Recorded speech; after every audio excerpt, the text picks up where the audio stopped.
Hey guys, it's Christine, also known as IvyWinter. Thank you for joining me for another unpopular Disney opinion. I don't know if this is a truly unpopular opinion or just a polarizing opinion, because I have actually seen people on my side and completely against me. So I don't think I'm in that much of a minority, but I know it is a big topic of conversation, so I wanted to tackle it. And today, my unpopular opinion is that I am very much looking forward to all the changes to Epcot, and I am okay with old Epcot being transformed. Now, I know this has been a really big conversation starter ever since D23. The big part of the parks panel, which I did get to experience in person, it's very exciting, was Epcot. All the changes that are coming to Epcot, and there's quite a lot. Now, we knew about a lot of these, right? We knew Remy was coming, the Ratatouille ride in France. We knew Guardians of the Galaxy coaster was happening in Future Worlds. We knew a new restaurant was coming, a space restaurant was coming.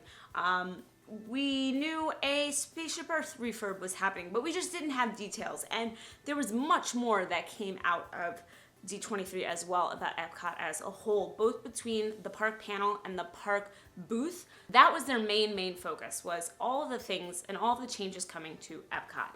And I think that there are a lot of Epcot purists who are really upset about this, but I'm going to tell you why I'm excited and why I think it is a great thing for the future of this park. Now, I'm going to start with an argument that I think is a very strong one for these changes, especially in terms of thinking of old Epcot, and that is Epcot was never the Epcot that Walt intended. It was supposed to be a community, not a theme park. So to me, the argument that we're ruining Walt's Epcot is just kind of debunked, since that already kind of happened. Epcot just never came to fruition the way that he actually foresaw. So I don't think you can even argue that as a point, because it was always something different. It already transformed into something beyond what he already had plans for. So to argue that it's ruining the history of the park or what it was supposed to be or should be, I think it's silly. Now, do people feel like it's ruining something that they have nostalgia for? Is it ruining that educational aspect of it? I can see that. I can see that argument. But I also think that it's fair to say that a lot of people don't care about the educational aspect of Epcot. You might, somebody's watching this is getting infuriated right now, but I think that that's actually a minority opinion. I think that the general public doesn't care as much about the education of Epcot. Some people might think it's cool, but in the end, they just want cool experiences, cool attractions, food to eat, and all of that stuff. I know that sounds really lame and boring, and look, I love the educational aspects of Epcot as well. I miss interventions, I miss a lot of that, and I hope that they are not going to completely do away with that. I agree that I want that to be there, but I think that realistically, in terms of a theme park that is trying to make money and bring in people, most people don't go to a theme park to learn. I believe that there is some cohesive storytelling at play here with them now creating these neighborhoods that kind of bring everything together. It looks like they took the idea of World Showcase and applied that to the rest of Epcot. So you're going to have World Discovery, World Celebration, and World Nature along with World Showcase. So I think that's their way of trying to give sort of a cohesive theme across the park. And while it might not be the theme everyone wanted, I think that it is their way of trying to give Epcot more of a personality, a voice, and an identity. There's a bit of a backlash of some of the IPs that are coming to Epcot, and I actually am not as afraid of them as a lot of people are. I think especially in the case of the Ratatouille ride and the new Mary Poppins attraction that they announced with the UK, they're going to make sure that they are additional areas to the pavilion, I think, without changing the core crux of the pavilions as they are now. I think that you're going to see them as additional spaces within the pavilion, but you're still going to get the vibe of the countries, and it isn't going to be IP everywhere. I think Cherry Tree Lane is going to be its own section of the UK pavilion, and you can choose to not indulge in that if you don't want to. I think they're probably going to move the Mary Poppins meet and greets back there as well, and I think that they're going to be smart about how it's an addition to what exists and not taking over what exists, if that makes sense. We desperately needed the updates to the Canada and China videos, so I'm really excited that those are coming, and they're coming so soon in January of next year, so I don't think that anyone has a problem with that. I hope not.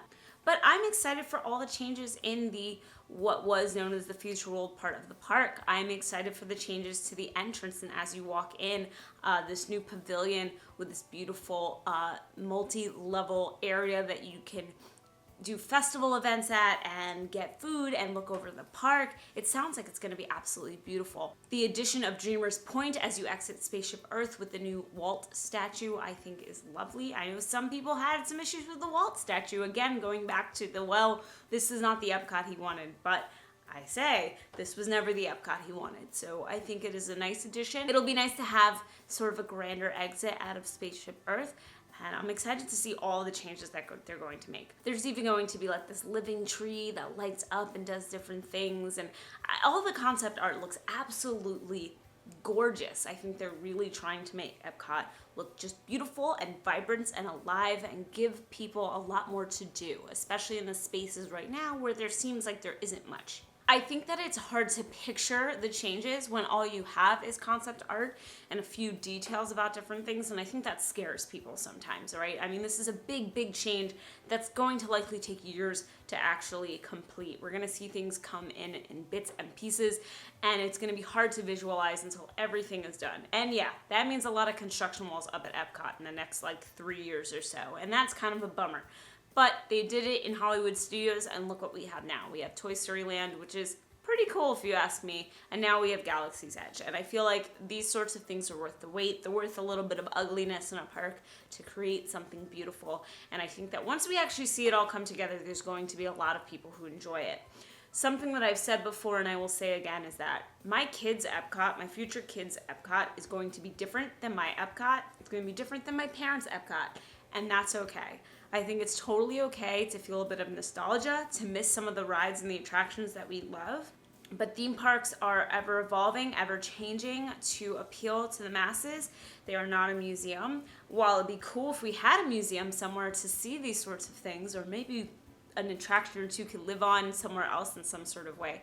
Fortunately, that's just not how it is. And I think that any changes that come to Epcot are going to be well thought out, and I think that they totally understand that there's a very strong fan base for the park and what it once was. I really don't think that they're looking to mess things up. I know that there is a lot said about Bob Chapek. A lot of people don't love the guy. They feel that he's to blame for a lot of the IPs coming in and all of that. And I think it is totally okay to be critical or skeptical about some of the changes, but I don't think that it is worth us getting so upset about the changes coming because, well, they're coming. There's not much we can do about it. And honestly, I think Epcot has needed major updates for quite a number of years. It hasn't even been the Epcot of the 80s in a long time. We moved past that and it turned into this weird mishmash of things. Now I think it's getting back on a track. It might be a slightly different theme and idea than it originally was, but I think it needs this more than ever.